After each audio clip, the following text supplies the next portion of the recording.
Iran जंग का 23वां रोज़ है। ईरान स्टेमिना दिखा रहा है, रेजिस्ट कर रहा है, अमेरिका कंफ्यूज है, जबकि इसराइल अपने अहदाफ को लेके बड़ा क्लियर है। इस जंग में एक चौथा मुल्क है जो ये जंग जीत रहा है। जंग जीतने वाला चौथा मुल्क कौन सा है और वो ये जंग कैसे जीत रहा है, इस पे बात करेंगे।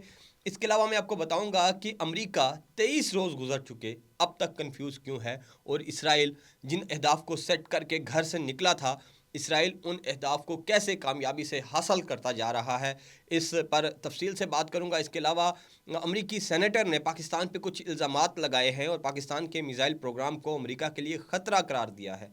क्या वाकया ही पाकिस्तान का मिसाइल प्रोग्राम अमेरिका के लिए ख़तरा है, या फिर वो सेनेटर किसी भारतीय लॉबी के ज़ेर असर पाकिस्तान पे ये इल्ज़ामात लगा के पाकिस्तान के ख़िलाफ़ कुछ महाज खड़ा करना चाहती हैं अमेरिका के अंदर। और वो जो ख़बरें हैं कि ईरान के बाद शायद अगला निशाना पाकिस्तान है, तो क्या उसके लिए जो ग्राउंड है उसको सेट किया जा रहा है।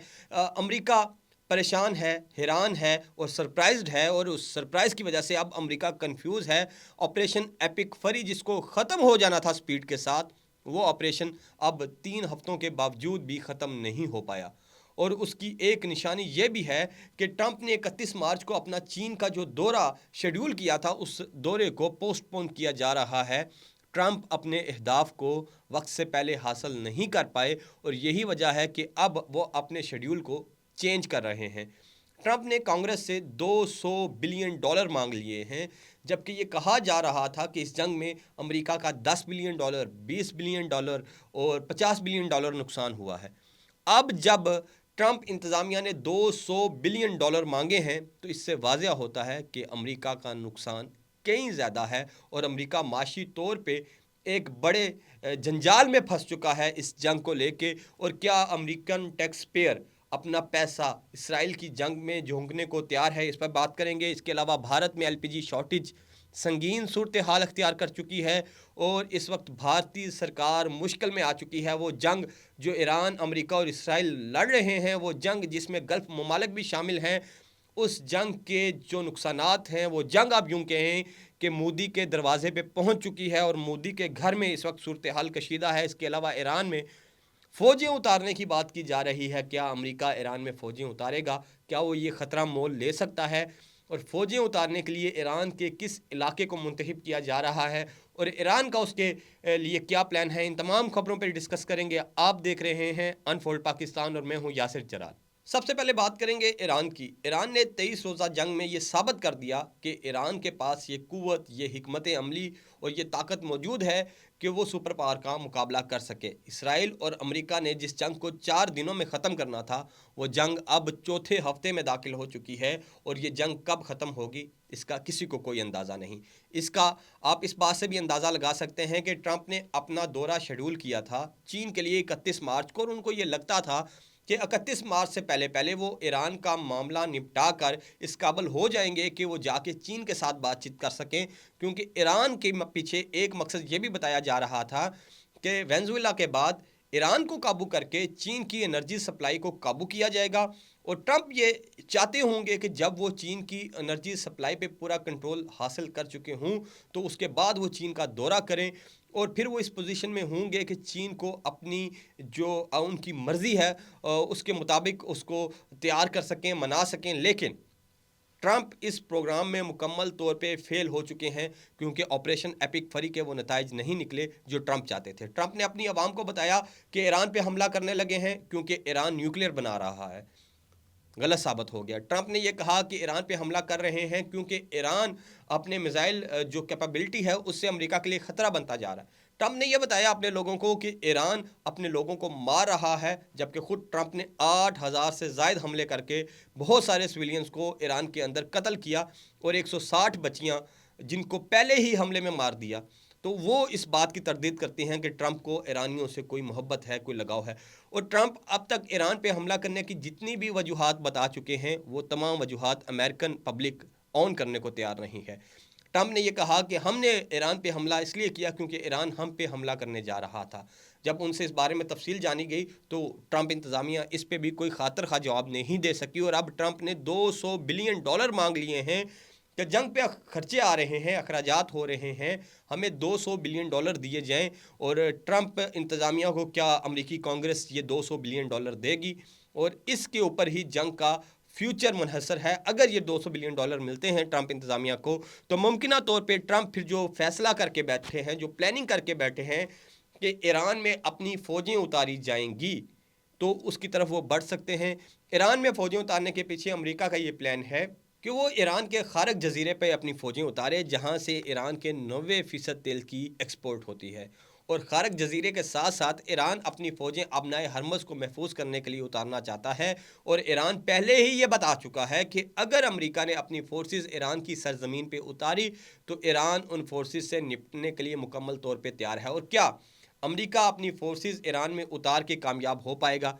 तो इस सवाल का आसान सा जवाब है अफ़गानिस्तान, इस सवाल का आसान सा जवाब है इराक़। और इस जवाब को अगर आप जानते हैं तो आपको पता चल जाएगा कि क्या अमेरिका ईरान के अंदर कामयाब हो पाएगा या नहीं हो पाएगा। और ईरान ने बड़ा वाज़िया कर दिया है कि अगर अमेरिकी फोर्सेस ईरान की सरजमीन पे उतरी, खारक पे उतरी, या अपनाए हरमज़ के इर्द गिर्द किसी भी इलाके में उतरी, तो फिर उनका कब्रिस्तान ईरान में ही बनेगा। इसके अलावा कुछ खबरें हैं भारत से। भारत जो इस सारी मामले में, इस सारी जंग में इसराइल को दादा अबू बना के बैठा हुआ था, अब उस भारत की सख्ती आ चुकी है और जंग भारत के दरवाजे पे पहुंच चुकी है।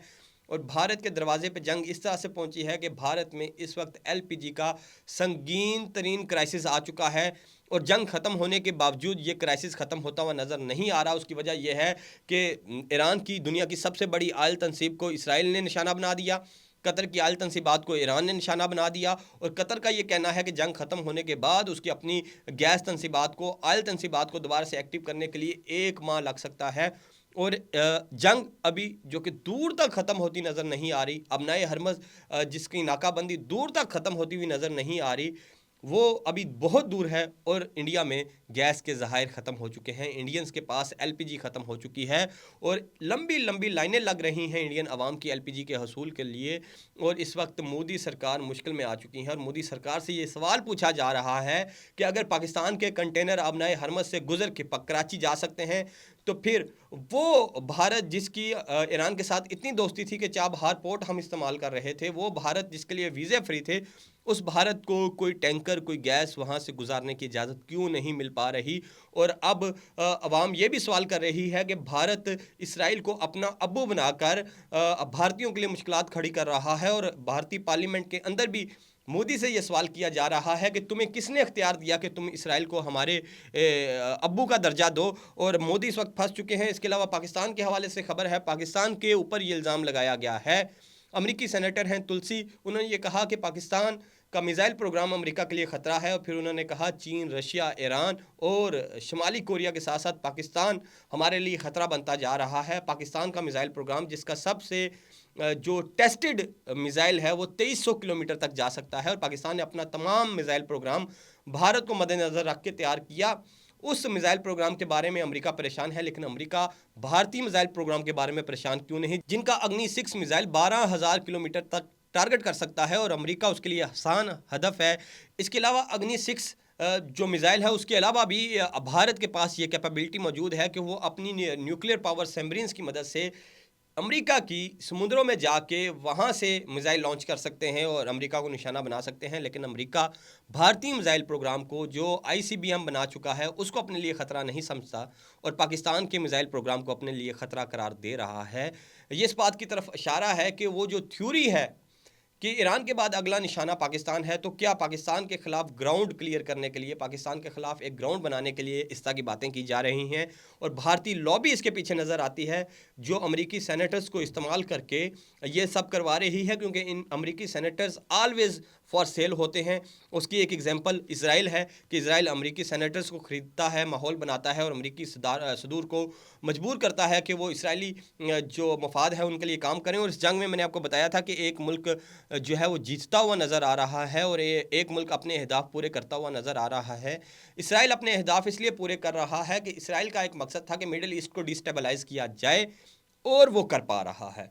ईरान को डिस्टेबलाइज कर दिया, ईरान की जो इकॉनमी के जो गढ़ हैं उनको तबाह किया जा रहा है, सबसे बड़ी ऑयल गैस फील्ड को तबाह किया गया। उसके जवाब में ईरान गल्फ़ के अंदर तबाही मचा रहा है, और अल्टीमेटली तमाम मुस्लिम ममालिक इस जंग में वीक हो रहे हैं, कमज़ोर हो रहे हैं और अब नए हरमज़ की बंदिश से भी मुसलमान ममालिक को ही नुकसान पहुंच रहा है, जिसका सारा फ़ायदा इसराइल को हो रहा है। और जहां इसराइल को फ़ायदा हो रहा है, इसराइल का मकसद मुसलमान ममालिक को कमज़ोर करना है और वो कामयाब हो रहा है, वहीं चीन वो इस जंग में जीतता हुआ नजर आ रहा है। ईरान जंग से पहले 2 मिलियन बैरल तेल एक्सपोर्ट करता था चीन को, जबकि अब ये तादाद 2.1 मिलियन बैरल हो चुकी है और सारी जंग में चीन मजबूत होता हुआ दिखाई दे रहा है।